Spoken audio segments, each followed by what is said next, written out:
La découverte du café remontant à des siècles en Éthiopie vers 2000 ans avant Jésus-Christ où un berger nommé Kaldi aurait découvert les effets énergisants des baies de café sur ses chèvres conduisant à l'infusion de ces baies.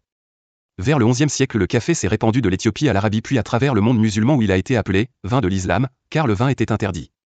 Pour rester éveillé les confréries soufis l'utilisaient pendant leurs prières nocturnes. Au XVe siècle les maisons de café ont vu le jour, devenant des centres d'échanges sociaux et d'information. Au début du XVIIe siècle les marchands vénitiens ont apporté le café en Europe en ouvrant les premiers cafés. Connue pour ses effets stimulants, la boisson a gagné en popularité et a été accueillie par la bourgeoisie. Les cafés sont devenus des lieux de rencontre pour les intellectuels en Europe. Ce n'est qu'au XVIIIe siècle que le café a été introduit dans les Antilles françaises par Gabriel de Clieux. Ce qui a permis l'établissement de plantations dans les colonies. Pour la préparation, avant, on versait alors de l'eau chaude sur la mouture du café qui posait au fond d'une tasse. Ce n'est qu'au XIXe siècle que le système de percolation superposant deux récipients séparés par un compartiment dédié au café faisait son apparition. Au fil du temps beaucoup de brevets se sont succédés dans toute l'Europe améliorant le système et les matériaux.